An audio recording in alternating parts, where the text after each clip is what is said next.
Tak, kau niaga apa? Kau meniaga apa? Saya bisnes ayam. Sekarang lagi saya ada restoran yang boleh untung satu hari tinggal 40,000, 50,000 Saloma. Itu adalah kepunyaan saya. Faham? Daripada pagi sampai ke malam, boleh bisnes sampai satu hari 100 lebih sana. Kalau tak percaya, cuba datang. Tanpa orang berhenti datang masuk. Itu semua rezeki Allah.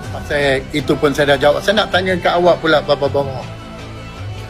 Bila masalah saya buka kelab malam, saya buka arak, tolong bagi bukti kepada saya nama saya adalah dalam syarikat.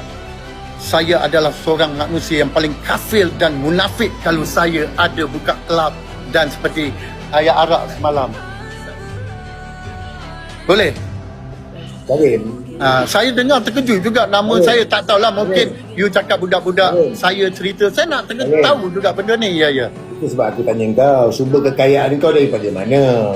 Sumber kekayaan saya daripada ayam dan sekarang Allah bagi kat saya dapat buat restoran sehingga satu hari untung 5-60 ribu. Adakah salah? Berapa orang share dekat restoran ni? Kau punya seorang ke? Dua saja. Dua orang saja. Siapa seorang lagi? Tak payahlah awak tanya, awak dah tahu saja awak nak kaitkan nama dia. Nanti awak dah semalam dah cakap bermacam-macam, jangan. Sekarang saya tak mau dia orang buat you Siapa? Ya, Asbullah tidak salah. Isteri dia bersama dengan saya, isteri dia ada 48. Asbullah Amla. Ya, isteri dia. Azbullah tidak ada kena-mengena, tapi awak nak tarik dengan dia buat apa? Salahkah kami buka penjagaan?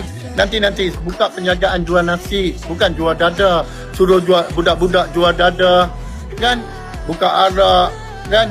Pergi tempat judi-judi ambil duit, pergi arak. Tak, saya tak mahu macam tu. Ya bang.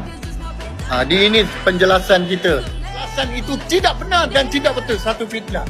Dan saya tanya kepada awak, adakah saya buka kelab malam tempat arak yang kamu kata tu? Lim, aku tanya kau meniaga apa? Kau duit banyak ni, kau bagi-bagi duit kat Indonesia, baling-baling duit. Yang tu rezeki mereka, Tuhan bagi kat saya. Kamu tahu kalau saya buka akaun sekarang, siapa saja nak bagi, kamu tahu berapa puluh million saya boleh dapat sebulan? Banyak orang kaya-kaya nak menyumbang kepada saya. Saya kata menyumbang bukan kepada saya untuk saya membagi. Bagilah kepada engkau orang sendiri. Kau pilihlah siapa orang susah, kau bagilah sendiri. Tahukah berapa ramai yang nak datang, yang nak bagi sumbangan? Itu sama ada halal atau tidak halal. Ya, saya tidak berani ambil kerana saya tahu duit saya duit halal. Saya berniaga ayam, saya berniaga nasi. Duit keuntungan saya seorang. Ada anak angkat. Nantilah awak, saya cakap awak dah belum. Awak buat macam saya.